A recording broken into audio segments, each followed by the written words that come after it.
د اسلامي امارت د بهرنیو چارو وزیر مولوي امیر خان متقي ایران ته د ملاتړ ډاډ ورکړ. پر اسرائیلو د ایران له لوري تازه بریدونه او اسلامي امارت ته د امریکا تازه خبرداری.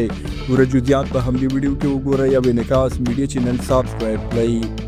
د ایران د ملي دفاع وزارت اړوند ایکس ادرس ادا کړی چې لسګونه هدف تخریبونکي ډرونونه یې چمتو کړي او نن ماښام به یې د تل ابیب په لور ورخوشي کړي.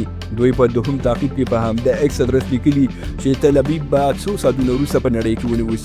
ایراني چارواکو ویلي چې په تېرو 12 ساعتونو کې د اسرائیلو په خاوره کې له 500 ډېر توغندي توغولي چې پراخ پرانه او ویجاړۍ رامنځته کړی دی.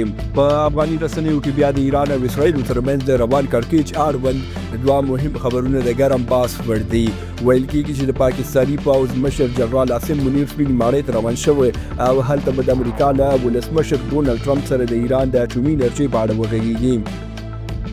په ورته وخت کې یو شمېر افغان رسنۍ وایي چې د اسلامي امارت د بهرنیو چارو وزیر مولوي امیر خان متقي په کابل کې د ایران له بهرنیو چارو وزیر سره لیدلي او هغوی ته د ملاتړ ډاډ ورکړی او ژمنه ورکړې چې د اسرائیلو ظلمونه به غندي او پر وړاندې به د ایران ملاتړ وکړي.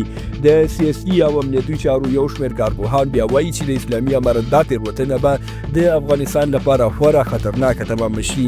دوی اندېښنه ښودلې چې نړیوال او په ځانګړي ډول امریکا له نږدې څخه د ایران اوسنی حالت څاري او هایپر ملاتړ کوونکي پراخ بندیزونه ولګوي. که څه هم ایراني رسنیو ویلي چې د دوی د بهرنیو چارو وزیر په کابل کې له اسلامي امارت سره د ایراني حاجیانو د انتقال پروسې په اړه غږېدلی، خو تر اوسه اسلامي امارت دا نه ده منلي چې په دې لیدنه کې کوم موضوعات ذکر شوي دي. تاسې درانه ملګري په دې اړه څه ویل لرئ کمنټ کې ولیکئ. زموږ ویډیو شیر او چینل سبسکرایب کړئ. تر بیا ښې چارې لویه لمول شه.